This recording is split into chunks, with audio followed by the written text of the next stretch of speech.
Bismillahirrahmanirrahim. Assalamualaikum warahmatullahi wabarakatuh.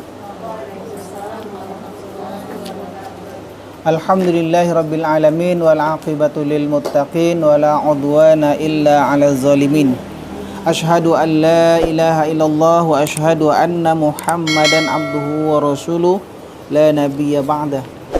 Radina billahi rabba wa bil islami dina wa bi sayyidina Muhammadin nabiyya wa rasula wa bil qur'ani imamah amma ba'du.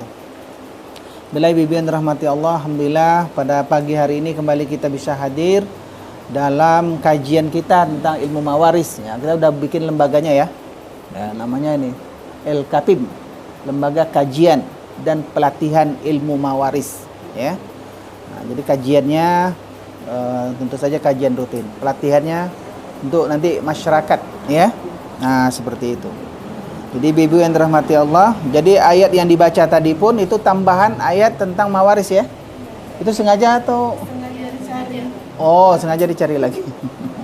Ya, ini ayat kalalah. Ya, kalalah itu adalah nanti yang situasinya yang orang yang tidak mewarisi, tidak ada anak ya. Dan juga tidak ada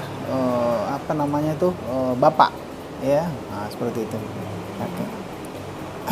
Yastaftunaka, mereka berfatwa ya, mereka meminta fatwa kepadamu tentang kalalah ya.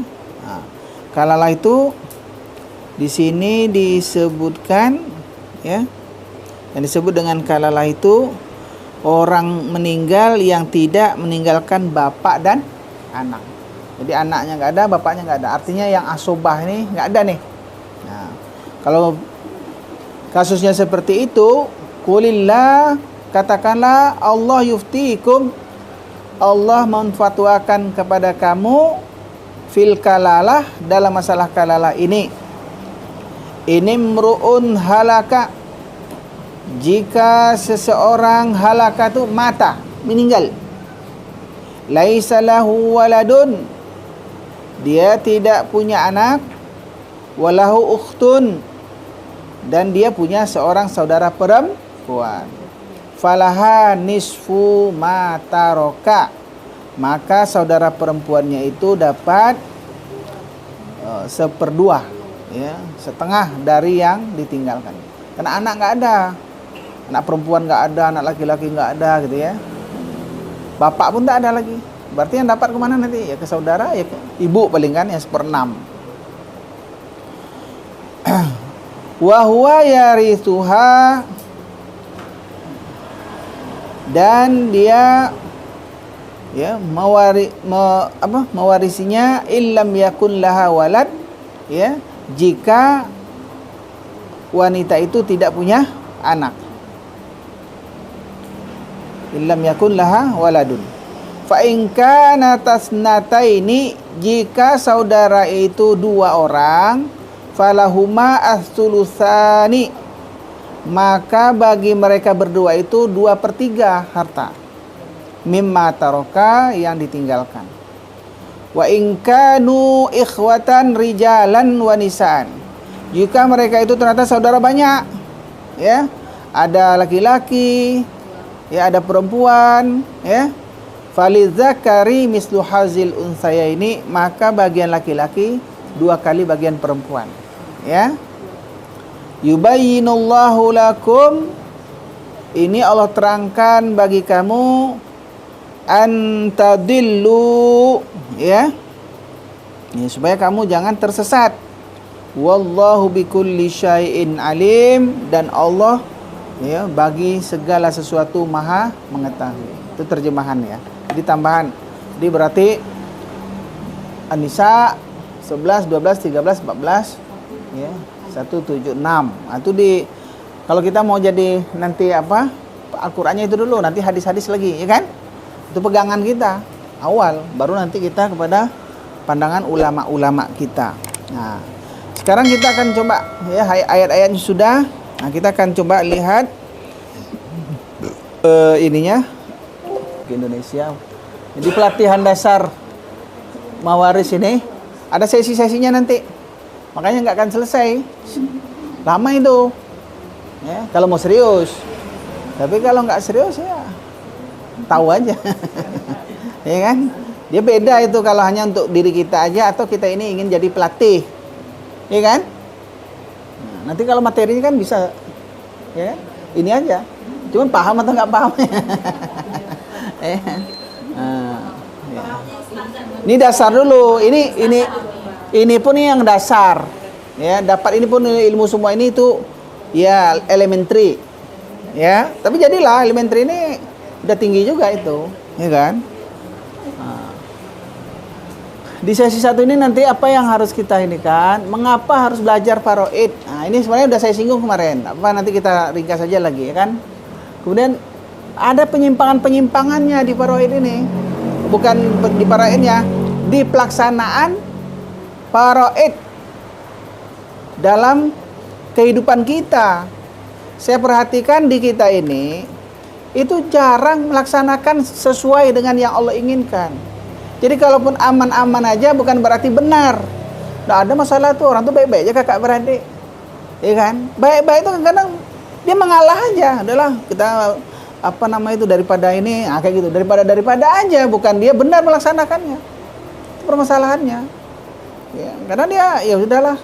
Yang penting ini, itu yang baik, yang bagi yang baik-baik begitu, dia ngalah aja apa yang terjadi gitu. Tapi mau semuanya ngalah, kadang-kadang udahlah harta itu udah begitu aja. Kadang-kadang mau bazir, tertinggal aja begitu.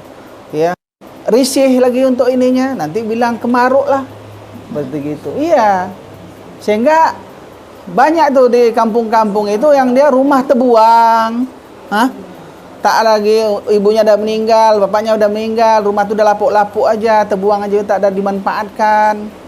Ya, kenapa? Ya, nggak ada pembagian, nggak ada pemiliknya lagi. Ini udah merantau, ini udah kemana, seperti gitu.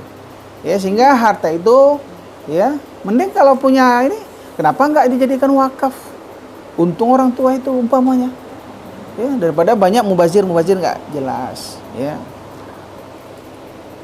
ya itu ya. Nanti apa itu waris, apa itu hibah, apa itu wasiat. Ini udah kita singgung sedikit-sedikit kan. Tapi ini jadi materi nih. Karena nggak jelas oleh orang kita ini. Kadang dia, ada kita ini ya, ini untuk si Anu ya. Ini bapak kasih nih ya untuk si Anu ya. Ada dikasih sama dia.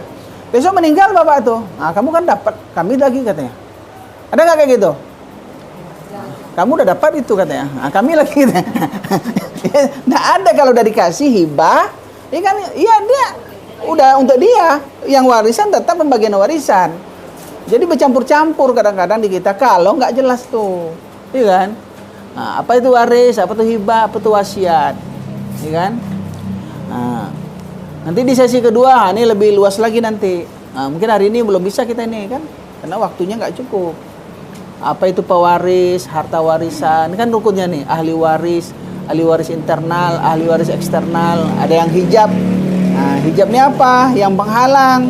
Ya, pokoknya mengapa paman nggak dapat dihalangi oleh ini, ya kakek nggak dapat dihalangi oleh bapak dan seterusnya itu, cucu nggak dapat dihalangi oleh anak. Jadi penghalang-penghalang. Itu harus kita kenali. Jadi kalau kita udah tahu kerangkanya, kita udah tahu tuh siapa aja tinggal, siapa aja pewarisnya, kita udah bisa jawab tuh. Ya, apalagi kalau udah ada anak laki-laki, udah terhalang semua itu. Pasti yang dapat itu 3 sisi aja, sisi ke atas bapak ibu, sisi ke samping istri suami, terus anak. Yang lain nggak ada yang dapat itu, karena terhijab oleh anak laki-laki. Ya, nah, penghitungan nanti contoh-contohnya. Ini kajian dasar kita, ya. Mengapa wajib belajar faraid? Ini harus kita tanamkan dulu, jangan langsung nanti penghitungannya, ya. Bagaimana kalau kita nggak belajar? Bagaimana kalau kita nggak tahu? Kan itu ya. Nah, mengapa? Why? 1, ancaman kekal di neraka. Udah kemarin kan? Udah nggak? Ayat berapa tuh? Ayat berapa? Ayat 12. Nah, 14. Surat An-Nisa. Wa may ya'sillaha wa rasulahu yudkhilhu naran khalidan fiha. Benar enggak? Ya. Nah, wa may ya'sillaha wa rasulahu. An-Nisa 14. Dia 11, 12, 13, 14. 11 pembagian untuk anak-anak dengan ibu bapak. Yang ke-12 ya suami istri dengan nanti siapa lagi itu? Saudara-saudara, ya kan? Paman do. Nah, nanti yang ke-13 pujian untuk orang yang melaksanakan. 14 ancaman. Kan ngeri kan kalau kita umpamanya gara-gara itu ya kita kekal di neraka. Nah, sama dengan orang kafir. Maka hati-hati kita dengan faraid ini. Siapa yang maksiat kepada Allah dan Rasulnya, wa yata'adda hududahu, melampaui batasan-batasan yang sudah ditentukan, yudkhilhu naran khalidan. Allah masukkan dia ke dalam neraka dan dia kekal. Fiha, di neraka itu, walahu azabun muhin, dan baginya azab yang menghinakan. Bahaya nak? Bahaya.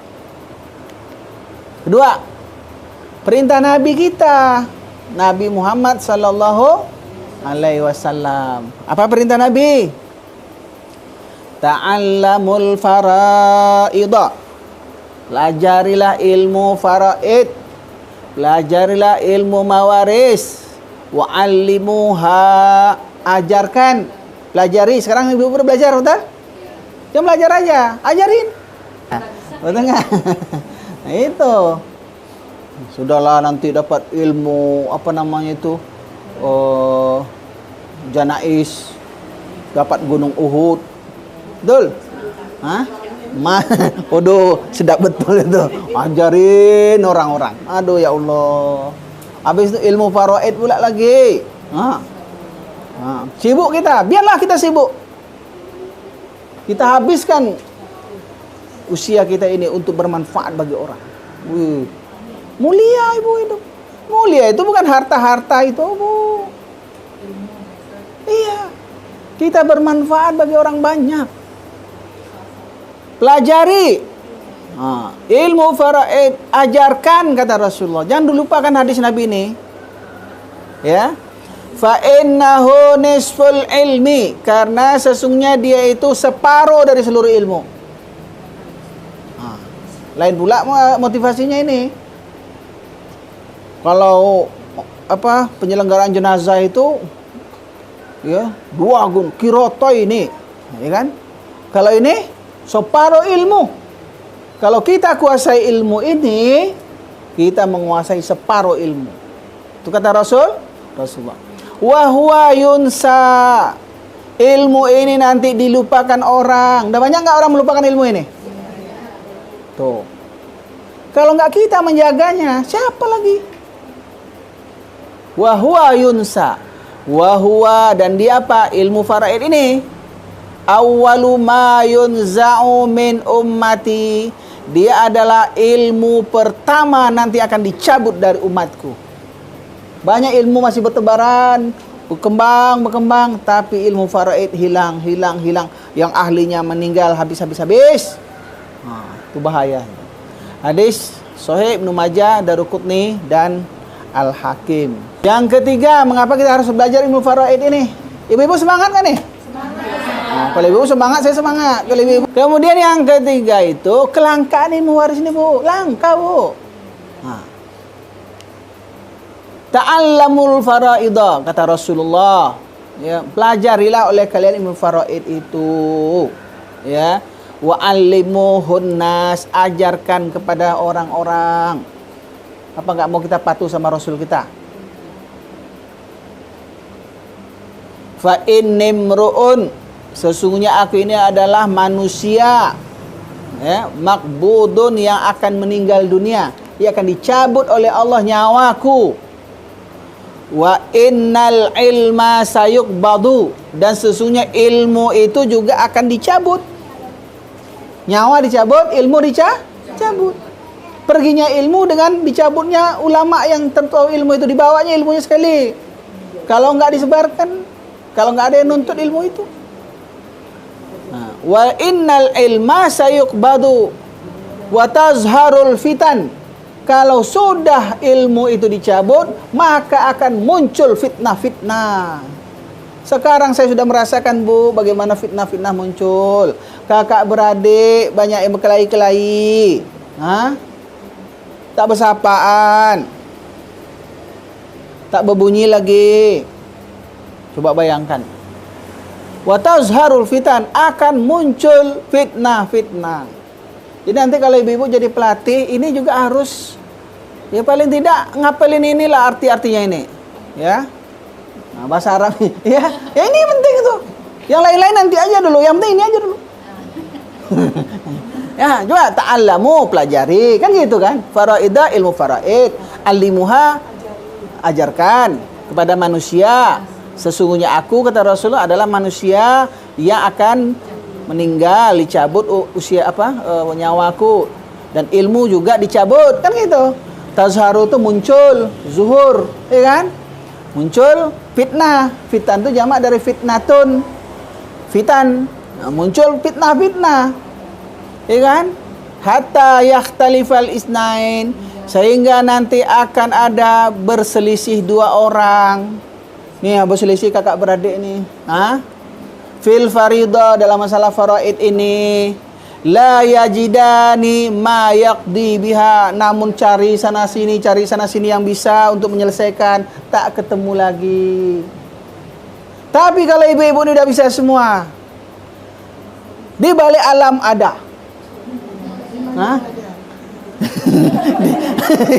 Di babu salam ada. Tuh kata orang. Alah. Iya, banyak, enak. Tapi udah dicari-cari, ditunjukkan orang situ. Lagi pergi pula dia. Lama pula perginya ke kampung. Ini pergi pula dia anggota DPRD pula, pergi kunjungan kemana? Ini udah mau kelahi. Tapi kalau banyak, ini masih banyak lagi, betul? Itu, Bu. Betul nggak? Yang mana? Pelajari ilmu faraid, ajarkan. Sesungguhnya aku ini manusia. Rasulullah ini kan sumber ilmu. Rasul ini nanti akan meninggal. Makbudnya artinya meninggal, dicabut nyawanya. Makbud itu akan dicabut nyawa Rasulullah. Berarti Rasulullah meninggal. Wa innal ilma sayuqbadu, ilmu-ilmu pun dicabut juga. Hilang ilmu tuh, Bu. Yuqbadu tuh ya dengan dicabutnya orang-orang yang tahu, pergi dia. Kalau nggak dipelajari maksudnya. Ya? Betul nggak itu? Hilang lah. Dulu ada tuh ahli faraid di Sumatera Barat, ulama faraid, meninggal beliau. Terus yang lain-lain nggak peduli. Udah payah orang lagi sekarang. Nggak jelas gimana baginya, ya kan? Wa tazharul fitan, kalau itu terjadi, ilmu sudah dicabut, ulamanya sudah pada meninggal, maka muncul fitnah-fitnah, sehingga ada nanti dua orang yang berselisih. Suatu saat, kata Rasulullah, dalam masalah ini dia sudah cari-cari orang yang akan menyelesaikannya, orang yang tahu tentang itu, ya, la yajidani ma yaqdi biha, tapi mereka tidak bertemu lagi dengan orang yang bisa menyelesaikannya. Jangan terjadi di duri. Kita tanggung jawab. Siap? Iya. Iya gitu. Gitu loh. Semangat. Jangan hidup ini nggak semangat. Ya. Yang keempat. Jadi ibu nanti belajar sekalian bagaimana saya ngajar ini. Kayak gitu juga nanti. Sejajar belajar Al-Quran. Kan selama ini kita nih bikin rumah tahfiz, ya, Husnul Bidayah, betul nggak? Belajar di mana tasin, betul nggak? Ilmu faraid ini kata Rasulullah sama dengan itu juga. Ta'allamul faraidah kama ta'allamunal Qur'an, itu kata Umar bin Khattab. Pelajari ilmu faraid sebagaimana kalian mempelajari Al-Qur'an. Tuh, kita sudah pelajarin Al-Quran. Ibu-ibu udah jadi para murid, malah sudah ada yang jadi guru, betul? Sekarang pelajari ilmu faraid, ya kan? Seperti kalian mempelajari Al-Quran. Kemudian yang kelima, mencegah pecah keluarga, Bu. Kita selamatkan orang-orang yang kan bermusuhan kakak beradik. Damai mereka. Mau pergi itu meninggal dunia itu aman nyaman. Suami dengan anak tak bertengkar. Ini nanti meninggal kita. Kemarin Marisa Haque meninggal. Betul? Jadi jangan sampai nanti kita meninggal, anak kita, suami kita nanti bertengkar-tengkar. Itu. Ini jangan masalah harta nih, Bu. Sebaik-baik orang jadi kadang-kadang berpisah, bersaudara, teman. Penyebab utama karena harta. Itu dia. Tidak kenal bapak, anak, saudara, kandung ini semua. Teman dekat. Ya. Bisa pecah gara-gara harta. Padahal bersaudara itu adalah nikmat Allah. Sudah kita pelajari di sini kan kemarin? Betul? Sementara harta itu fitnah. Ya enggak? Harta apa kata Allah? Kalau saudara. Wazkuru ni'matallahi 'alaikum. Ingatlah oleh kamu nikmat Allah kepada kamu. Apa yang harus diingat? Nikmat Allah. Apa nikmat Allah itu? Iz kuntum a'da'an fa'allafa baina qulubikum. Ketika kalian bermusuh-musuhan, Allah satukan hati kalian. Yang tadi dengki-mendengki itu, yang benci-membenci itu, satukan sayang menyayang. Ini suku Aus dan Khazraj ini, ayat ini turunnya. Yang bermusuhan beratus-ratus tahun disatukan oleh Rasulullah jadi saudara. Ya kan? Wazkuru ni'matallahi 'alaikum iz kuntum a'da'an fa'allafa baina qulubikum fa asbahtum bi ni'matihi ikhwana. Allah jadikan kalian dengan nikmat Allah itu menjadi bersaudara. Bersaudara itu eksplisit, nyata dalam Al-Qur'an, itu adalah nikmat. Sekarang kita yang kita katakan nikmat itu harta. Bayangkan tuh. Orang dapat nikmat itu orang yang dapat harta banyak. Salah kita dengan Allah. Karena kata Allah, innama amwalukum wa auladukumul fitnah. Sesungguhnya harta-harta kamu, amwalukum wa auladukum, harta-harta yang kamu usahakan, kamu perjuangkan siang malam, kadang tak tidur, kadang macam-macam, tak ada istirahat cari harta. Dan anak-anak yang kamu bangga-banggakan, itu semuanya fitnah. Apa? Fitnah. Innama amwalukum wa auladukumul fitnah. Sementara bersaudara nikmat. Sekarang gara-gara harta warisan, tidak sedikit orang mengambil fitnah harta, meninggalkan nikmat saudara. Pintar apa bodoh tuh? Gara-gara sejengkal tanah, pagar yang beranjak, dia maki-maki saudaranya, berhenti bersaudara. Bahaya. Ya, ini cegah pecah keluarga. Kalau saya ceritakan, kemarin udah banyak saya ceritakan bagaimana keadaan, Bu, gara-gara harta warisan ini. Kakak beradik nggak beres. Anaknya pun tak boleh lagi main ke tempat sepupunya tuh. Dia nak main, mau kemana? Mau ke rumah si Anu gitu kan? Jangan. Apa kamu main-main situ? Allahu Akbar. Apalah dosa anak kecil tuh. Ikut pula perpecahan kita libatkan anak-anak kita. Itu namanya dosa warisan. Jadi dia yang diwariskan bukan harta. Dosa apa diwariskan sama anak itu? Kenapa, Bu? Tidak boleh, itu kan teman, kami sekelas. Tidak boleh. Cari yang lain teman. Ya Allah. Ya, mencegah. Kemudian dia mudah dan sederhana, nggak sulit-sulit kali kalau kita serius. Nampaknya aja susah. Iya. Tapi kalau kita pelajari benar-benar, nggak susah-susah kali. Iya kan? Tapi tetap ada susahnya ya, Pak. susah dah. Apalagi orang malas, ya kan? Nggak mau baca, ya kan?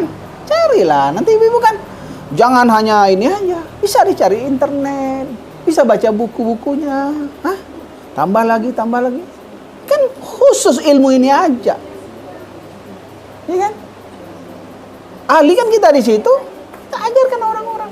Bertanya orang tentang ini, dalilnya hafal, hadisnya oke, pandangan ulamanya insya Allah, ya kan? Siap? Tanya dulu nih orang-orang pejuang-pejuangnya nih. Apa kita ini? Mengapa kita masukkan ini, Bu? Karena itu kenyataannya. Mengapa kita belajar faraid ini? So, orang banyak pecah keluarga gara-gara tidak belajar faraid, gitu aja. Tapi ketika dia sudah belajar, sekarang banyak yang aman tuh, apalagi di Sepron tuh, yang belajar saya berapa tahun yang lalu, udah diamankannya, udah tahu dia, Pak Ustadz, alhamdulillah, kami belajar sama Pak Ustadz, kami udah tahu mana harta suami, mana harta saya, mana harta suami saya. Suami saya udah ikut juga belajar kemarin, Pak Ahmad Syarwat datang ke sini, hah? Langsung dipraktekkan. Urusan kita dengan saudara kita, tidak bisa kita mengatakan, tapi jangan sampai kita ke bawah masih bermasalah juga. Berarti kita yang bermasalah. Ya kan? Nah itu. Sampaikan ke anak-anak kita. Mulai dari kita, kalau kita meninggal, tak ada permasalahan di anak kita, di suami kita, di istri kita, di orang tua kita kalau masih ada. Sehingga mereka tuh udah tahu. Ya, udah tahu ilmunya. Itu. Banyak penyimpangan-penyimpangan. Ini harus kita ketahui betul nih. Banyak penyimpangan, Bu. Ya kan? Nah, inilah paling tidak mengapa kita harus belajar ilmu faraid. Ada yang bertanya sampai di sini? Nah, kita lanjutkan. Jadi kalau nanti sudah dikasih ijazah untuk menyampaikan, nah, ini slide ini gunain aja. Kan gampang. Ya. Kalau habis bahan, pindah aja ke yang selanjutnya. Ya, kalau ini saya tanyakan dulu Pak Khairul Umam. Nah, gitu. Nah, telepon lah. Dia akan menambah ilmu. Iya, bisa. Dan nanti termotivasi kita untuk tahu, sehingga kita searching, kita belajar ininya, banyak baca. Makanya ada kajian. Makanya kita ini lembaga kajian, Bu.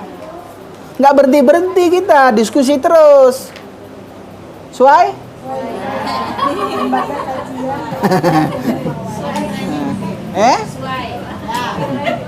Ada kajiannya.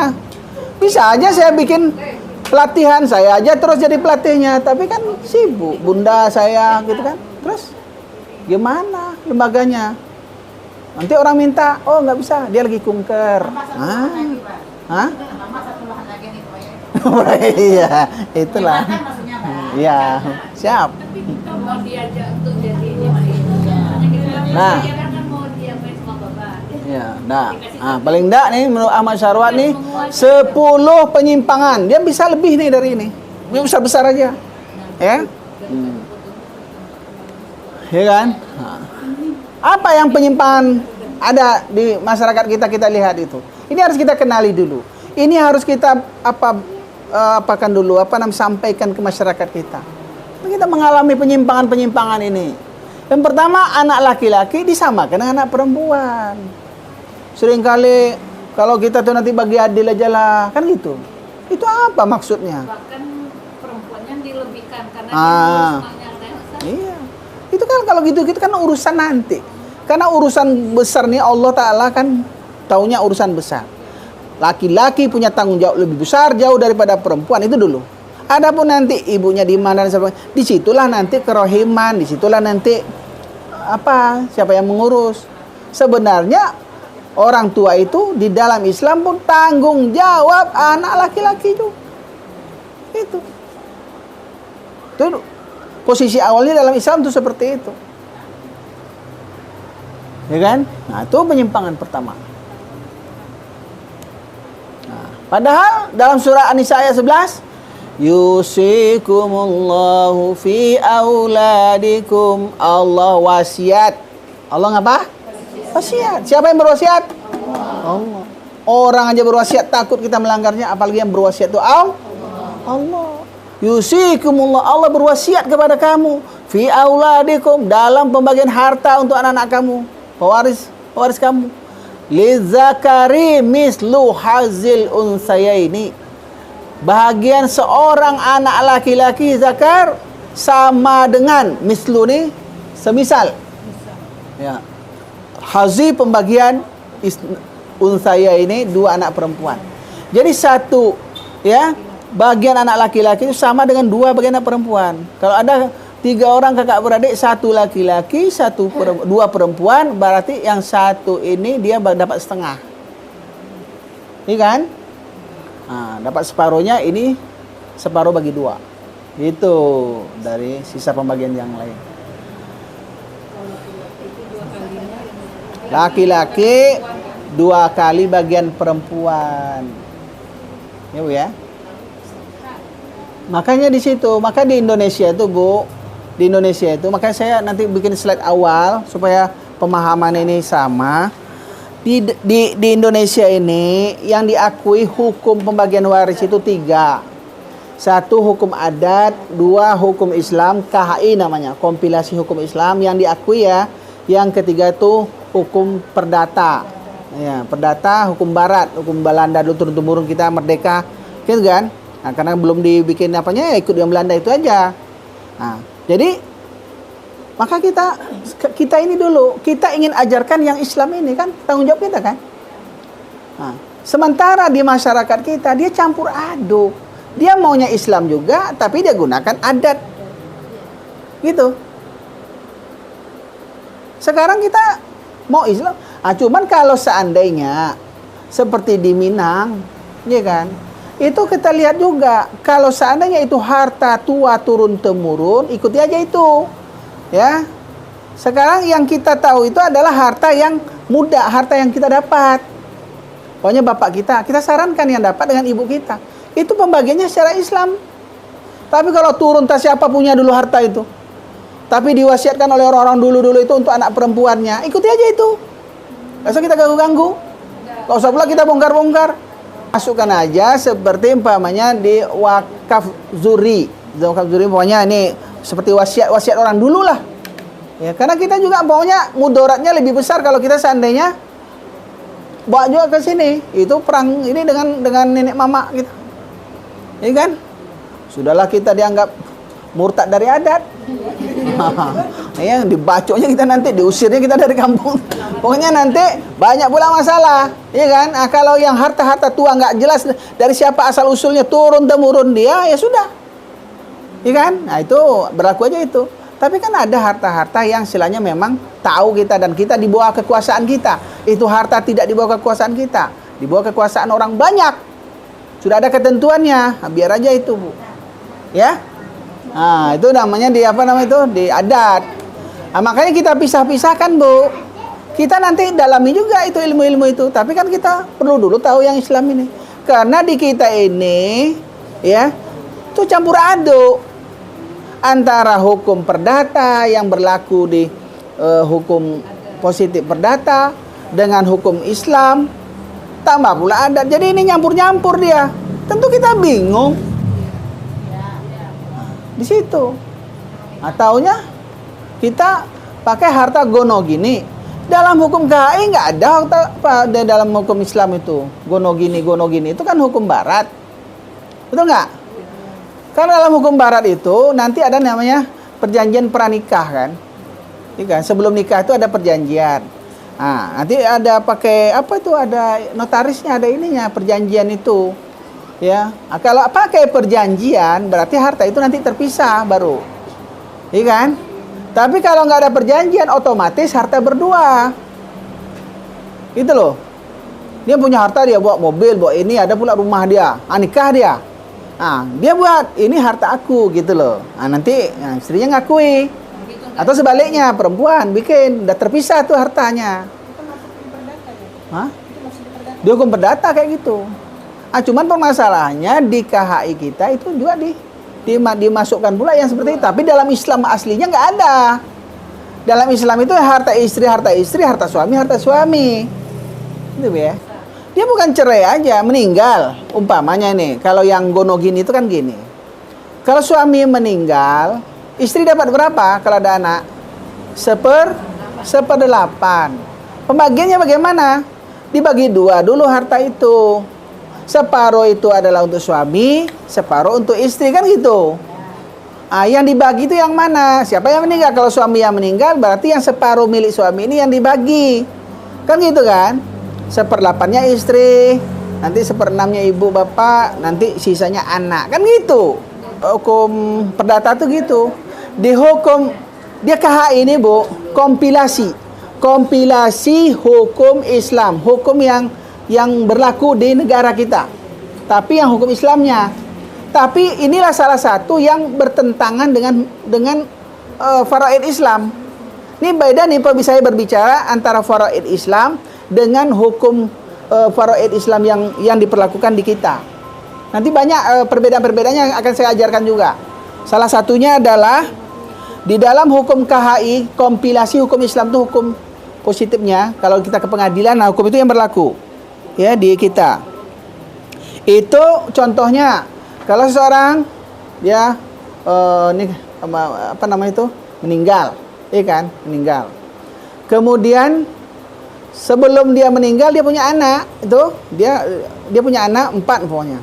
Sebelum dia meninggal anaknya yang A ini, gitu kan. A ini juga punya anak lagi, berarti punya cucu, gitu. Jadi ada saudaranya, ya kan, B, C, D kan, yang akan sudah meninggal sebelum dia meninggal. Kalau di hukum kompilasi hukum Islam, itu cucu ini jadi pengganti ayahnya, ya kan, pengganti ayahnya. Kalau di dalam hukum Islam, hukum faraid yang sebenarnya ini terhalang oleh anak yang 3 ini menghalang dia, sehingga ini cucu nggak dapat.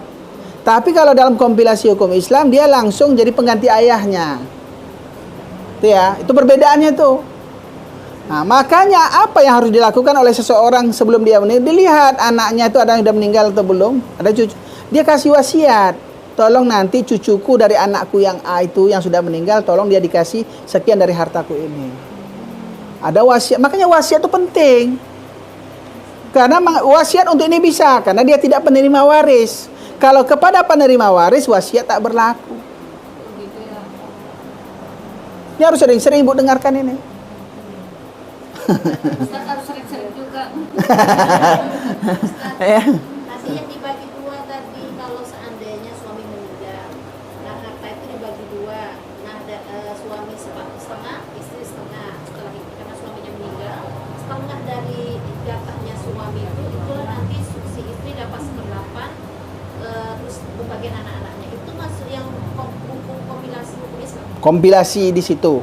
Tapi itu menyalah dari hukum faraid yang sebenarnya. Hukum faraid yang sebenarnya, untuk harta itu langsung. Kalau yang namanya harta yang sebenarnya di dalam hukum Islam itu tidak ada gonogini, itu kan harta yang perdata gonogini dimasukkan ke hukum Islam oleh orang-orang itu, kompilasi hukum Islam itu. Paham nggak maksudnya? Nah, ya karena kebanyakan orang kita ini memang tidak jelas harta suami istri itu, ya kan? Sehingga nanti ada meninggal tiba-tiba, masa istrinya 1/8 gitu loh. Nah, sehingga digunakanlah gonogini itu. Gonogini kan tidak ada dalam Islam. Tapi ini dipindahkan ini, ya, gonogini ini dari perdata ini kepada Islam. Gitu. Nah, kalau bisa, kalau nggak masuk ke pengadilan, kalau bisa yang asli ini kita ajarkan, asli ini kita terapkan.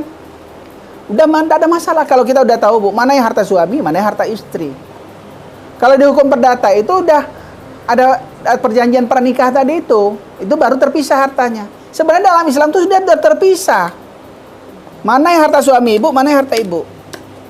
Mengapa kita ini banyak tidak terpisah harta kita? Karena memang alhamdulillah lah kita ini satu suami satu istri. Tapi coba nanti suami ibu dapat dia lagi istri lagi. Nah, nikah lagi apa ibu? Jalian punya mbok mah, kan gitu. Ke rumah kok, anak mbok yo, kayak gitu. Tapi sekarang karena suami itu aja, ibu nggak khawatir. Betul nggak? Jelas-jelas aja. Orang Arab maka dia ini betul dia tentang harta Ini aku gitu. Kenapa? Karena tahu nanti suaminya nikah ini lagi dan sebagainya. Kita ini mau berapapun istri suami kita itu jelas ini hartaku. Kalau aku meninggal ini dibagi nanti. Abang dapat 1/4, anak-anak sisanya. Ini harus tegas ya Pak ya? Ya nggak tegas gimana lagi? Allah tegas. Itulah tugas kita untuk memasyarakatkan ini. Kalau dia sudah ini Bu, kalau sudah dia paham, ya kan? Dia pasti akan ikut ini. Mengapa orang tuh begitu? Kan dia nggak jelas di otak dia tuh. Ibu-ibu aja mungkin belum jelas sekali. Hah. Mana yang mau dibawa ke pengadilan? Bagaimana di pengadilan? Sekarang jelaskan aja ini dulu. Saya yakin orang-orang yang sudah saya jelaskan itu nggak ada masalah. Seandainya nanti di kita ke atas, orang tua, saudara, itu kan karena ada yang paham ada yang tidak paham. Nah, kita nanti ya terimalah apa adanya, kita kasih aja pemahaman ini. Ya, kita ya udah, kalau seandainya mereka nggak mau sudah, kita udah jelaskan, dosa nggak kita ini. Tapi kan yang ingin kita potong mata rantai ini dari orang-orang sekarang ke bawah ini, dia paham ini gitu loh. Kita merubah peradaban aja. Nggak mesti maunya bim salah bim begitu. Tapi kalau tidak mulai kita rubah dari ibu-ibunya aja, dari saya mulai kita. Kan nanti anak kita udah paham. Akan berlaku ini hukum. Nah, paling tidak kita potong mata rantai ke penyimpangan-penyimpangan ini. Ada usaha kita. Ketika Allah tanya nanti, kita sudah bisa jawab. Sudah ya Allah. Hari Kamis jam 10 tanggal sekian, saya sudah ajarin ya Allah. Nah, kalau kita sambung menyambung begini, apa enggak? Sekarang udah banyak yang tahu, udah banyak yang melaksanakan. Cuman kurang intens aja karena tak terlembaga mungkin. Nggak ada tempat orang bertanya, ya kan? Nah itu dia. Tuh. Yang kedua bagi waris sejak masih hidup. Dia masih hidup lagi, bernyawa dia lagi. Kumpul besok ya hari raya, habis raya kita kumpul. Bapak mau bagi harta waris. Siapa yang mati? Kan gitu. Jadi syarat bagi harta waris itu kalau ada yang meninggal. Kalau tak ada yang meninggal, apa nak dibagi? Hibah yang ada. Gitu. Wasiat. Wasiat pun itu untuk selain pewaris, selain penerima waris, ya kan? Bisa jadi wasiat kita umpamanya untuk kita wakafkan. Wakaf ke lembaga ini, ya kan? Ke Husnul Bidayah, ke Ibadur Rahman, ke musola, ke masjid, kan bisa. Berarti wasiat bisa kita buat untuk peruntukan di luar dari yang pewaris. Oh iya, nanti kan materinya ada. Ya. Makanya ini kan udah diatur ini, udah dibuka tadi kan. Mana yang hibah, mana yang waris, ya mana yang wasiat, itu harus kita pahami, ya. Oh itu batal demi hukum itu, ya kan? Wasiat itu kan yang sebenarnya boleh wasiat. Kalau wasiat, maunya Rasulullah mengatakan la wasiyata liwarithin. Tidak ada wasiat untuk penerima waris. Terus dia bilang apa? Jelas untuk penerima waris tidak ada wasiat. Tidak ada itu. Karena nggak paham seorang ibu bapak. Dia berniat baik sebenarnya, tapi semakin celaka anak-anaknya. Dia punya anak tuh kalau nggak salah 4 perempuan 2 laki-laki. Itu dia punya harta banyak di duri ini. Ada ruko, ada tanah, ada rumah, petak, macam-macam gitu. Ada pula di kampung sana. Itu ternyata ya berdekatan sakitnya suami istri itu, meninggal dulu bapaknya, terus ibunya. Itu ketemulah oleh anaknya itu catatan wasiat itu. Sengaja dia ditaruhkan di lemari yang akan dibongkar oleh anaknya, temulah itu wasiat. Ya kan? Itu langsung itu, ruko di jalan ini untuk perempuan. Ini untuk anak ayah itu perempuan dapat semua. Coba bayangkan. Ternyata yang laki-laki nih tengok mana itu saya. Nggak dapat. Oh, itu harta yang di jauh di mana tuh? Mungkin nampak sama dia perempuan ini payah ngurus. Baru untuk laki-laki itu. Itu anaknya ini, saya kan ngaji juga tuh anak perempuan itu sama saya. Nangis dia saya kajikan ini. Iya Pak Ustadz. Abang saya tuh saya telepon pun tidak dijawabnya lagi Pak Ustadz. Udah patah arang dia, marah betul dia dengan bapak saya. Coba bayangkan. Kehidupannya juga susah. Kasihan orang tua kita berarti jadi. Itu Bu. Karena apa maksudnya kita wasiat-wasiat kayak begitu? Kenapa dulu? Seharusnya dia perhatikan mana anaknya yang susah. Kasih dulu sama orang tua. Supaya kita nih nanti adil. Oh ini kamu nak ya, kasih pemahaman kepada yang sudah sukses. Nah, kamu nak alhamdulillah di perusahaan besar, multinasional kamu kerja. Dan insya Allah tetap, kamu udah karyawan tetap. Kan bisa ngomong begitu. Ini adiknya, suaminya nih, kadang ini sakit-sakitan pula, dia gini. Tuh yang ruko bapak yang di situ bapak kasih dia lah supaya ada pegangan dia nak ya. Apa anda tersentuh pula abangnya nih? Hah? Udahlah bu, saya enggak terlalu untuk adik aja lah. Kan gitu dia. Tapi ada pula maunya yang rakus pula maunya. Ini kan. Tambah pula di kipas-kipas sama istrinya.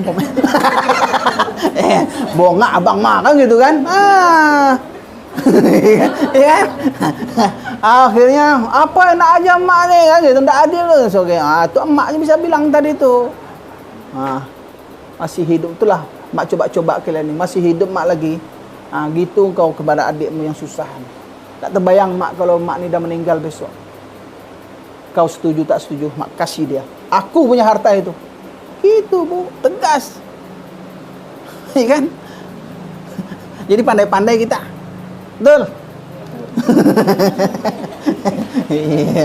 Semangat gak nih? Keadaannya, kalau seandainya saudara-saudara ini juga orang yang istilahnya apa nama itu juga tidak masalah untuk apakan lagi, harta itu juga masih ada kan gitu. Jadi dilihat kondisinya. Tapi kalau seandainya sudah aman-aman aja terus gara-gara itu nanti jadi malah justru perpecahan, ya taubat aja sama Allah gitu. Ibu lihat keadaannya nggak bisa pulang, maunya mesti begini mesti begitu kalau dalam keadaan begini, ya kan?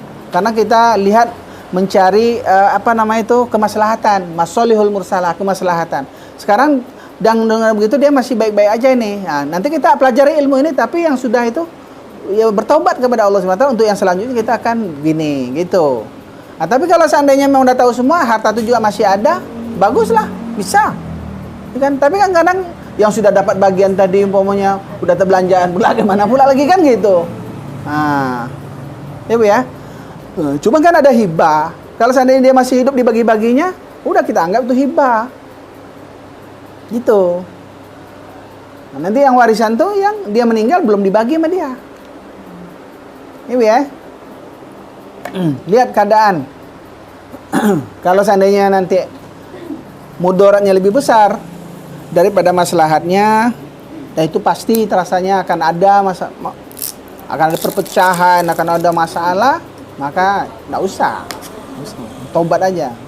Ya orang tua ini kan doa-doa kita. Terus kemudian kalau kita maunya berwakaf, kita berinfak, kemudian kita doakan, ya Allah, aku sangat kasihan kepada orang tuaku, berikanlah ya Allah ganjaran pahala dari wakafku ini, pahalanya untuk orang tuaku ya Allah.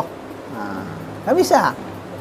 Perbuatan kita kan, doa kita, dan kita lakukan infak wakaf-wakaf itu, kita doakan kepada Allah, pahalanya itu ya untuk orang tua kita. Iya kan? Banyak Bu, bisa. Dan yang kedua ya. Yang ketiga, hibah waris. Nah, hibah waris inilah yang tadi itu nggak jelas mana yang hibah, mana yang waris. Tadi itu, wah ini ya dikasihlah sama anak tuh. Ada kejadian dia apa tuh? Dia udah dibagi sama anaknya nih, yang ini udah ditempati apa di situ. Nah kemudian meninggal. Nah kemudian saudara-saudaranya itu ada harta yang lain lagi. Nah kamu udah dapat jatah itu. Jadi nggak jelas antara hibah dan waris. Ya, ini adalah penyimpangan ketiga ya yang sering terjadi, yaitu orang tua sejak masih hidup ya kan memberikan harta kepada ahli warisnya dengan status yang nggak jelas. Pokoknya itu untuk kamu lah rumah tuh. Pokoknya ngomong gitu aja. Apakah pemberian itu berupa hibah atau sekedar pinjaman atau apa, nggak jelas. Pokoknya untuk kamu pakai aja lah rumah itu dulu. Ini bahaya Bu. Dalam Islam juga itu jangan kita begitu. Karena ada juga terjadi nih pengalaman ini. Ada seorang yang alhamdulillah kehidupan ekonominya lumayan bagus, iya kan? Kemudian ada saudara dia. Saudara dia ini itu ekonomi kurang bagus.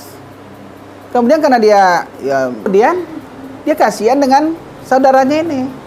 Karena rumah itu masih kosong, dia bilang sama saudaranya itu, abangnya itu, rumah itu abang pakai aja lah, daripada apa nak dipakai, abang pakai. Itu ternyata kan ya dia seperti lupa dan sebagainya, jadi pakai aja gitu. Tapi kan ekonominya mulai bagus begini kan udah tuh. Sehingga udah ditempati. Nah, kemudian dah lama-lama diperbaikinya rumah itu, kemudian ditambahnya lagi, tambahnya gitu loh rumah tuh ya. Sehingga direhabnya gitu. Ya. Nah, kemudian adiknya ini tiba-tiba anaknya masuk kedokteran. Berundinglah, abang kita nih ekonominya sekarang udah bagus. Nah itu rumah itu kalau bisa kita kan gitu. Akhirnya dibilang sama abang tuh masalah rumah itu. Mencak-mencak abangnya nih. Jadi itulah berselisih itu tunjuk-tunjuknya. Udah ikhlas memberi. Lah dia diminta lah balik. Gitu.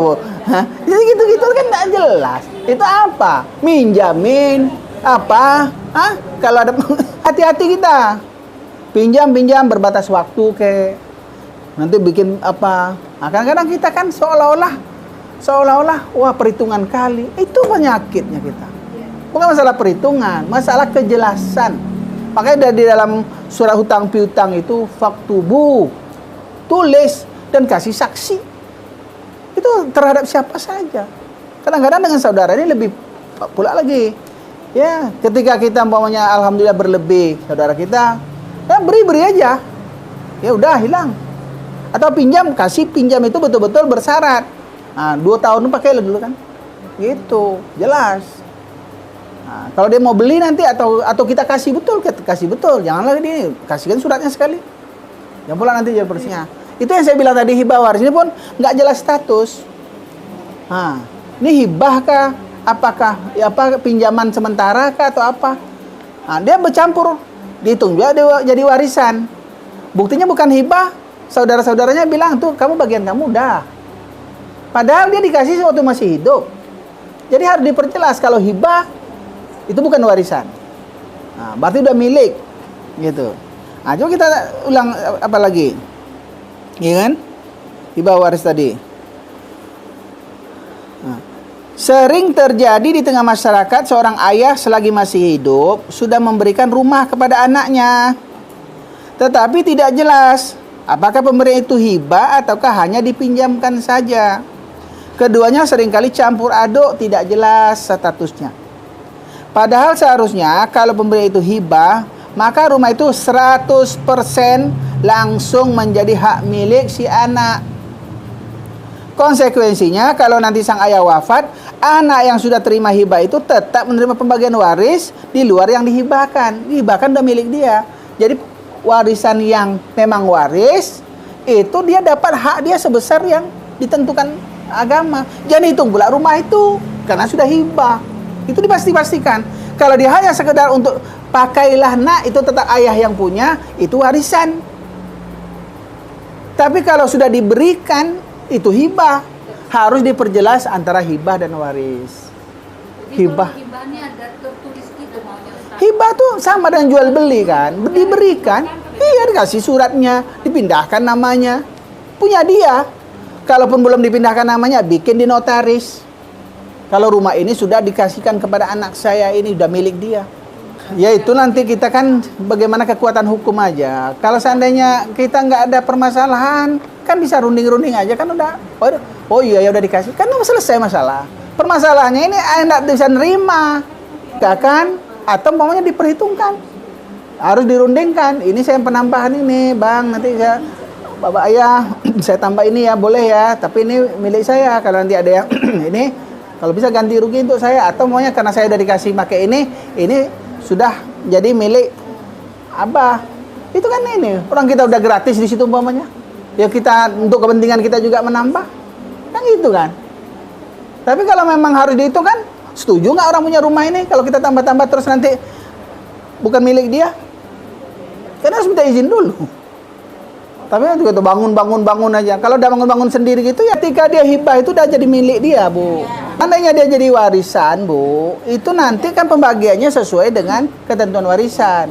Laki-laki 2 kali dari perempuan. Boleh nggak umpamanya nih rumah perempuan sama, tapi hibah boleh. Tapi dari milik dia, bukan milik bapak lagi.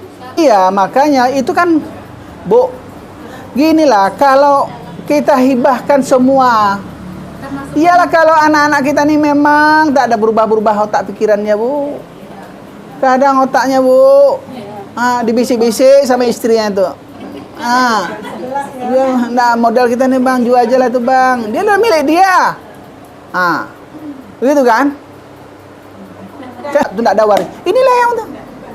Ya. Hibah waris tadi. Ya kan? Ini semua nih. Ini nih hibah waris nih. Ini maksud saya tuh kalau udah dihibahkan, hibahkan udah.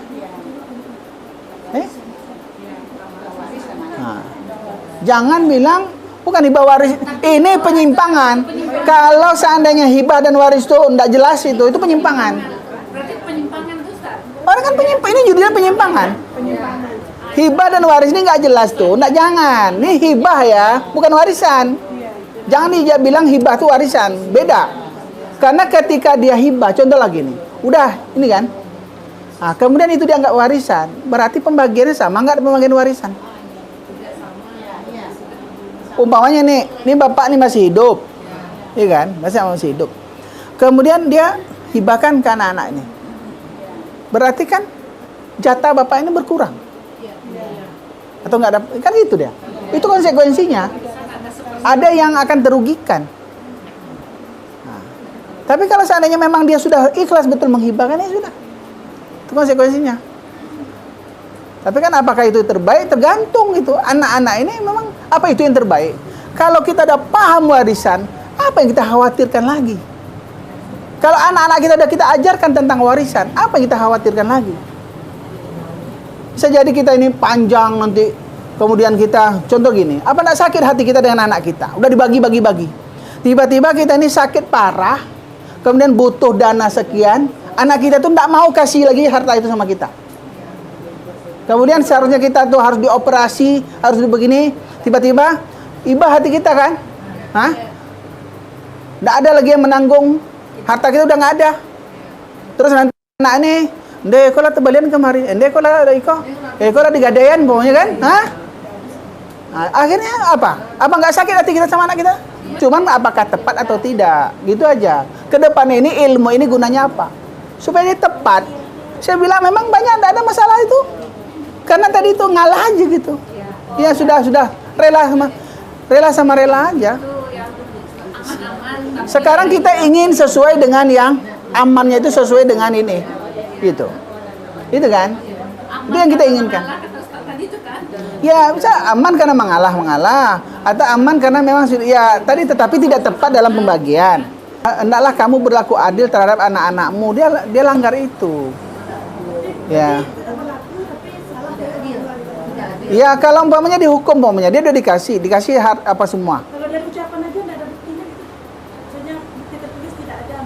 Cuma ucapan. Ya gimana membuktikannya? Di sekarang kan gini Bu, kalau dia maunya ada ngomong gitu orang tua, terus saksi nggak ada, ini nggak ada. Kemudian tuh, gimana? Nggak bisa itu, nggak kuat. Kalau dihukum kalah dia. Ya nanti tergantung yang ini kalau dia, umpamanya kalau yang itu saya bilang tadi tapi adalah ama awak magi ke awak lihat dah hartonya biar bisa juga gitu dia kan. Aman nggak itu? Aman aja. Pada ribu-ribu, bedanya gitu. Tapi kalau dia pergi ke hukum nanti ya bisa jadi dipertahankan mana ininya, mana wasiat apanya, pemberian hibahnya, suratnya mana, kemudian udah dialinamakan belum, kayak gitu Ibu ya. Nah janganlah sampai ke hukum-hukum. Kalau kita bisa menyelesaikan ini dengan apa yang ada ini kita bisa ngerti, kan nggak masalah kita pergi ke pengadilan. Ini nanti kan ujung-ujungnya di pengadilan ke KHI, ke hukum pengadilan agama. Dihukum kita dengan kompilasi hukum Islam. Kalau orang non Muslim dengan pengadilan negeri, yaitu perdata warisan. Kalau hukum adat nggak ada ini ya udah di lembaga adat aja, di kampung-kampung biasanya, kayak gitu. Kalau kita punya harta, kita yang dapatkan harta, terus kita pula tidak sesuai dengan hukum Islam, kita kan dituntut sama Allah. Itu mah gunanya kita belajar ini. Pemerintah juga ini kan. Nah, ini yang ketiga, yang keempat nih, harta bersama suami istri. Ini juga masalah ini kan.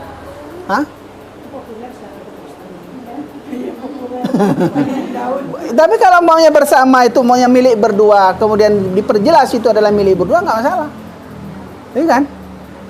Umpamanya kita punya kebun sekian hektar, itu berdua punya. Nah, artinya separuhnya kan gitu, tetap aja pembagian. Tapi kalau seandainya dalam bentuk satu benda kemudian dianggap saham di situ 50%, nah, dengan orang lain aja bisa bersama, apalagi dengan kita. Tapi jelas, karena nanti ketika terjadi sesuatu, terjadi perceraian, terjadi kematian, kan jelas gitu. Ini bagi dua, gitu. Iya kan? Nah, tapi kalau harta bersama suami istri nggak jelas itu, yang mana punya istri, mana punya suami, ya itu yang payah tuh. Sama yang saya bilang tuh, meninggal suaminya, nah, kemudian mana yang harta suami ibu, mana yang harta ibu, nah, nggak tahu dia. Nah, akhirnya ujung-ujungnya kalau udah nggak tahu gitu, di situlah main terpaksa tadi jadinya. Nah, gunakan juga gono gini. Gunakan juga, kan kasihan juga kita lihatnya istri 1/8, hartanya suaminya banyak. Iya kan? Semestinya dia sudah tahu mana yang punya dia. Orang Arab tuh enggak ada dia kerja-kerja doh. Enggak ada dia tidur aja ya, di rumah itu dia. Gemuk-gemuk badannya karena tidur. Banyak hartanya. Dia minta sama suaminya. Beli apa, Bang? Atau beli apartemen di sana. Mana aku? Itu kita berdua punya atau apa tuh? Gitu dia. Tapi kalau mau suami diam-diam beli sendiri ya milik suaminya lah. Kita tahu lah, masa istri itu bu, nggak ada punya harta. Sudah dalam Al-Quran tuh nafkahi istri, kan gitu kan. Beri, ya kan? Orang yang terdekat, zawil kurba, al-akrobin. Siapa yang akrobin? Istri lah yang paling dekat dengan kita. Saudara-saudara kita. Itu yang kita beri dulu dari harta kita. Ini pokoknya suaminya kaya, ya. Istrinya tak punya apa-apa. Ya Allah, zalim. Katanya aku cinta. 1/8 dari harta suami. Ketika dia menikah dengan suaminya ini, mana yang dikasih sama suami untuk dia? Makanya ketika hidup tuh Bu, mulailah berbagi. 100 juta? Iya. Kalau 100 juta, dia dapat 1/8 dari 100 juta. 100 juta itu milik suaminya tok. Memang milik suaminya. Katanya kan suaminya tuh ada uangnya 100 juta. 100 juta 1/8 untuk istri yang kedua. Sisanya untuk anak. Istri yang udah bercerai nggak dapat. Jangan kasih pula lagi. Tapi kalau dia masih punya 2 istri, dapat 1/8 bagi 2. Udah pisah. Jadi makanya Jadi kalau suaminya punya istri dua masih sama-sama gitu ya. Karena Iya. bisa 1/8 itu dibagi 2. Iya, kalau berempat bagi 4. Iya. Makin kecil lah. Ma- Ketiga, keempat, banyak kali ruginya. Makanya kalau seandainya apa itu,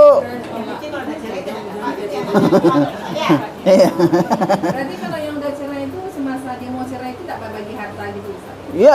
Iya, dia harta dia bawa, harta suami bawa suami. Ya, misalnya kalau karena kan harus ada jelas harta suami sama istri kan misalnya. Katanya dia tidak jelasnya. Kalau nggak jelas nanti masuk ke pengadilan kan? Iya. Masuk pengadilan nanti gono gini jadinya. Nanti pengadilan yang bagi. Gitu Bu. Sisanya baru buat anak-anak gitu kan Ustaz? Iya. Setelah dibagi 1/8 dulu dan yang 100. Iya kan anak ini ada nggak bapaknya lagi? Bapaknya yang meninggal tuh, bapak suaminya masih ada? Kan itu yang meninggal tuh sekarang tuh. Kan bapak sekarang banyak yang dari istri yang pertama. Suami meninggal nih Bu, suami ya. Suami yang meninggal ini ada nggak bapaknya? Ada nggak ibunya? Bapaknya 1/6, ibunya 1/6. Kalau nggak ada, sisa semua anak. Istrinya 1/8, sisanya anak. Berarti 1/8 dari 100. Kalau ada bapaknya lagi 1/6-nya, ibunya 1/6. Kalau Ya. punya anak laki-laki, bapaknya si suami tadi tetap dapat juga. Tetap dapat. Kan ibu udah baca yang ayat. Iya. Mau punya anak, tidak punya anak, dia bapak tetap dapat. Karena dia ashabul furud namanya. Ya, penerima ketentuan fardu. Ya. Oke. Ini bagus buku ini Bu ya. Artinya nanti kalau ibu-ibu mau betul-betul ingin menguasai ini, kalau ini kan nggak ada keterangannya nih. Ini ada keterangannya di sini. Di sini kan ada. Boleh Ustaz direferensikan buat kita begini ya. Iya, boleh. Oke, sekarang harta bersama udah tadi kan? Nah, atau kita saya bacakan lah ya. Penyimpangan yang keempat adalah tidak adanya kejelasan pemilik harta antara suami dan istri. Karena mereka memilikinya secara bersama-sama tanpa tahu saham kepemilikan masing-masing. Beli ruko, beli aja. Ya, ini pokoknya kayak tidak jelas siapa yang punya. Pola harta bersama milik suami istri 100% produk orang kafir. Warisan dari sistem hukum barat, Belanda. Sedangkan syariat Islam tetap membedakan mana harta suami dan mana harta istri. Meskipun ada harta yang dimiliki secara bersama, namun masing-masing mengetahui persentase nilai saham kepemilikannya. Kalau kita beli ruko, kita beli berdua 50%, 50% boleh. Tapi kan udah tahu pembagiannya itu. Nanti kalau dalam catatan inventaris harta kita jelas juga. Itu harta 50% suami, 50% istri boleh. Atau 30%, 70%. Tapi kan tahu kita. Sehingga nanti tidak susah dalam ketika ditanya sama Ustadz membaginya. Karena yang mau dibagi ini harta yang meninggal. Itu aja kita pastikan dulu. Itu. Suami istri membangun rumah secara patungan, di mana masing-masing mengeluarkan uang. Sebenarnya mudah saja untuk mengetahui berapa persen saham kepemilikan masing-masing. Sebab setiap pembelian material pasti ada bon pembeliannya. Itu contoh murahnya. Kalau enggak sepakat aja udahlah kita sama-sama nih. Hah? Udah bertahun-tahun mati uangnya masih tersimpan. Iya. Kalau gitu kan gampang dalam mamah tuntut mamah. Aduh, suami yang baik. Nah. Iya kan? Atau mau kita berdua punya 50%, 50%. Apa susahnya hidup nih? Orang aja kita kasihani, masa istri kita nggak kita kasihani? Mana cintamu sama istrimu? Aduh. Hah? Iya. Aduh.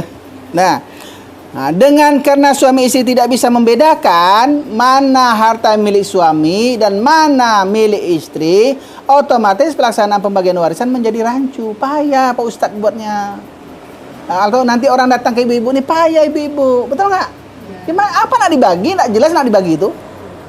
Nah, ketika suami meninggal dunia, muncul masalah mana yang jadi harta suami. Dan ketika istri meninggal, muncul masalah mana yang jadi harta istri. Itu dia. Ibu, paham nih? Jadi nanti, alhamdulillah ibu, saya udah nggak ada buku nih. Coba. Kemudian ibu, yang ke berapa lagi nih? 5. Tuh, 2, 3, 4, 5. Harta waris dikuasai istri. Paling banyak ini nomor 5 nih. Meninggal seseorang, langsung hartanya pindah ke istrinya aja.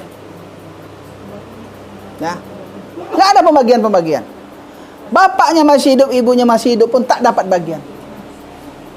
Dapat berapa jatah bapaknya nih? 1/6. Berapa jatah ibunya? 1/6. Meninggal bapaknya. Harta dikuasai istri. Meninggal ibunya, masih tetap apa nggak makan haram orang ini? Bahaya. Ini pelanggaran-pelanggaran yang luar biasa terjadi di kita. Ini anak sudah dewasa, dia butuh modal dari usaha dia. Padahal dari harta bapaknya dia bisa dapat untuk menopang ekonomi dia dengan modal yang ada, penerima warisan. Kan itu keasalnya kayak begitu. Mengapa dikuasai aja harta itu? Bagi dong harta suamimu itu kepada jatah anakmu, lebih besar daripada jatah kamu. Kamu makan harta anak yatim. Bahaya, Bu. Itu betul bahaya. Tapi orang kita kan enggak mau tahu. Itu ada kejadian. Sampai sakit berlama-lama tak mati-mati. Anaknya sudah berkacau-kacau. Banyak anaknya itu berapa perang-perang, hartanya banyak, anaknya dia berkacau-kacau. Dia terbaring, makan pun tak selera. Tak mati-mati juga. Tak mati-mati, inilah jadi masalah juga. Mau kita kayak begitu hidup kita? Hendaknya kita dalam hari tua kita tuh disayang sama anak-anak kita. Bukan disumpah-sumpahinya kita. Nanti nyampaikan ke orang-orang gitu, Bu. Ini TFT nih, training for trainers. Ya ini kan bahannya ada. Bahan di sini ada. Nanti baca buku-buku. Saya kan baca buku-buku juga, Bu. Saya kadang-kadang malam-malam saya baca, ya Allah. Kayak gitu. Kadang pemahaman baca sendiri beda, Ustaz. Ya makanya saya sampaikan. Tapi kalau ibu udah dapat ini, tinggal nambah-nambah lagi itu. Nah, kalau nggak jelas ini lagi. Jadi harta waris dikuasai istri ini ada di sini juga. Ya ibu dalami nanti. Menunggu semua wafat. Nah ini juga. Udah mati seseorang, tak dibagi. Tunggu pula. Apalagi itu? Nah, anak durhaka. Masih hidup ibumu ini. Tidak dibagi. Ah itu dia. Oh, ini ibu ini harus di training sama Ustaz Khairul Umam. Masa harta nggak dibagi-bagi? Aduh, makanah tanah yatim dia. Kasihan hidupnya. Bisa dia kaya tapi melarat. Tidak dapat kasih sayang. Jangan sampai kita kayak begitu. Tak ada anak kita sayang sama kita. Ya. Menunggu semua wafat. Ini bukan ahli waris menuntut. Kita sia-sianya. Nah, naik pula. Oh, bukan ahli waris. Nah, ya. Bukan ahli waris tapi dia menuntut. Nah, itu dia. Iya kan? Di antara bentuk kekeliruan dalam pembagian waris yang sering terjadi adalah diberikannya harta peninggalan almarhum pada orang yang bukan ahli waris dengan mengatasnamakan pembagian waris. Dia bukan ahlinya. Nah, di antara mereka yang sebenarnya tidak berhak atas harta warisan namun seringkali ikut diberikan harta waris ada beberapa jenis. Misalnya yang bersangkutan sebenarnya memang tidak terdaftar dalam struktur ahli waris atau dia terhijab oleh keberadaan ahli waris lainnya. Bahkan bisa saja ada mawani yang menghalanginya menerima warisan. Anak angkat, ipar lah, ini seperti gitu kan. Ada yang orang yang lama hidup dengan orang tua itu, tapi tak ada dalam struktur, gitu kan? Nah, atau umpamanya dia menantu, menantu awak lah yang kare-kare, kan gitu kan? Nah, nak dapat pula jatah. Menantu mana pula lah jatah. Nah, berdasarkan kesepakatan aja. Ya, sepakat aja lah, sepakat gitu. Bisa, Bu. Ini dia otomatis dari Allah langsung. Pokoknya kalau meninggal seorang, Allah yang bagi. Enggak ada hak kamu bagi. Allah yang bagi. Cuma dikasih kesempatan menghibah tadi itu. Tapi kalau yang membagi waris itu Allah. 11, 12, An-Nisa 176. Nah, jelas itu. Cari ayat-ayatnya. Allah wasiatkan, jangan sampai kita menentang itu. Nah, ini kita sampaikan. Berdasar ketentuan adat. Nah, ini kan? Ahli waris pengganti. Nah, ini yang saya bilang tuh. Ahli waris pengganti contohnya ini nih ya. Almarhum. Hah? Ahli waris pengganti ini yang saya cerita tadi. Ya, anaknya meninggal duluan. Nah, baru dia meninggal. Ini contohnya nih. Ini almarhum ya. Ini almarhum. Iya kan? Dia punya anak laki-laki satu. Anak laki-laki kedua. Berarti dua anaknya. Iya kan? Ini cucu. Ini cucu. Iya kan? Sebelum dia meninggal lah anaknya yang ini. Iya kan? Nanti cucu dinaikkan di sini. Itu KHI itu kayak gitu. Kesalahan kompilasi hukum Islam itu. Jadi ada beberapa kritik terhadap kompilasi ini. Ya, karena mungkin dia merasa kemaslahatan aja gitu. Tapi dalam Islam tidak. Ini cucu ini terhalang oleh anak. Dia harusnya ini berwasiat. Kalaupun dia mau kasih, dia wasiat. Karena dia tidak penerima ini. Dia terhalang, terhijab oleh anak. Ya. Kalau hanya pembagiannya yang telat, kan, kemudian ini ada duluan meninggal, dapat. Itu wajib dapat. Kan masalahnya kan ketika dia meninggal duluan. Ya kalau dia meninggal duluan, dia bukan mewarisi, dia yang mewariskan. Kan gitu kan, warisan jadinya dia. Tapi dia dapat warisan dari siapa? Orang yang meninggalnya dia kok. Nah, ketika ayahnya meninggal, dia udah nggak dapat lagi karena dia sudah ini. Makanya bapaknya itu supaya tahu, mungkin ada anak dari anaknya itu. Tuh kasih wasiat gitu loh. Karena dia tidak bisa menerima karena ada anak. Satu lagi yang penghalangnya. Maka anak ini diwasiatkan, cucu itu diwasiatkan oleh kakeknya ini. Oleh yang ini tadi tuh. Nah, nih.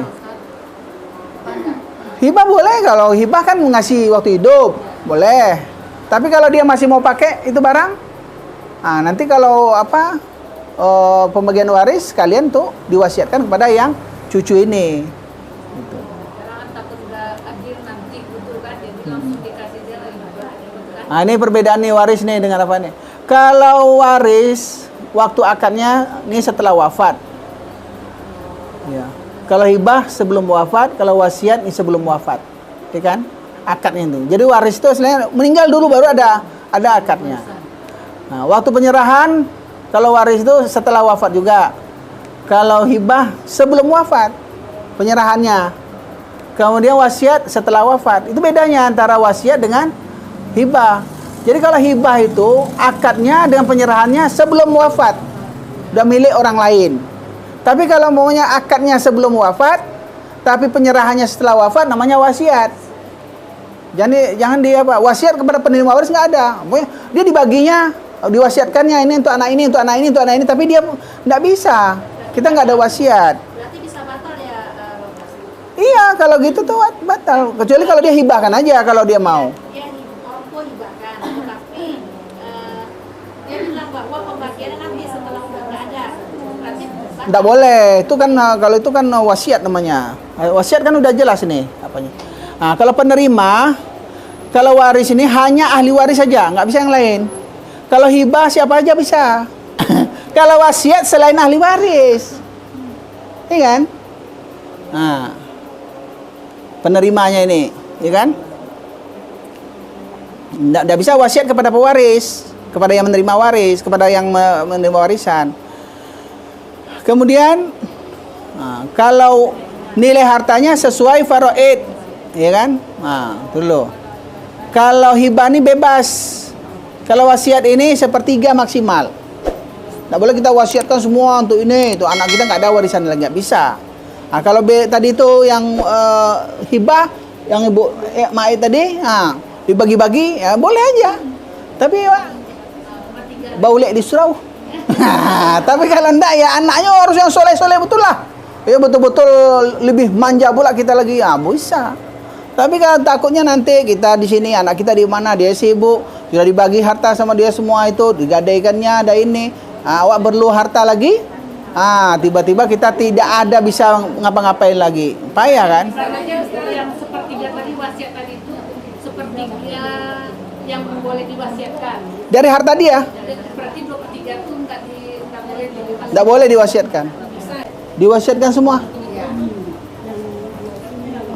Nggak, dia wakafkan aja kalau mau wakaf. Nah, kalau dia ada penerima waris, dia nggak bisa mewasiatkan semua.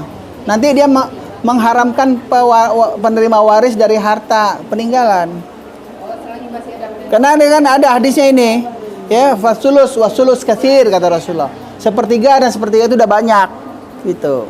Ya Bu ya.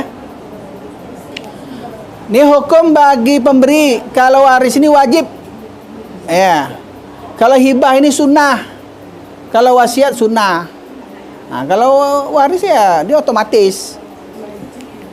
Kemudian kalau hukum implementasinya sama, waris wajib, hibah wajib, wasiat wajib. Nih, kalau implementasinya wajib semua. Tapi kalau akadnya untuk hibah memberikan itu sunnah. Kalau mau kasih, kalau enggak. Tapi kalau ini wajib. Ini Bu ya. Oke. Nah, saya rasa itu dulu sesi 1 selesai. Coba nih. Coba pertanyaan nih. Bolehkah wasiat diberikan kepada ahli waris? Hah? A, B, C? Tidak B. Oke. Harta yang diberikan oleh seorang kepada siapa saja, ahli waris maupun non ahli waris disebut A, B. Hah? Hibah. Ngerti ya?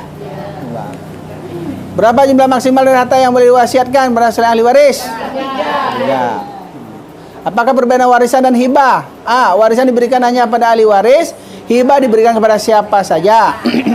B. Warisan diberikan kepada siapa saja, hibah diberikan hanya pada ahli waris. Warisan dan hibah diberikan sesuai pesan dari almarhum. A. Ya. Bisakah anak angkat hasil adopsi mendapat harta dari almarhum? Tidak, bisa dengan cara apapun. Bisa dengan warisan, bisa dengan wasiat. Nah, bisa dengan wasiat. Oh, 100.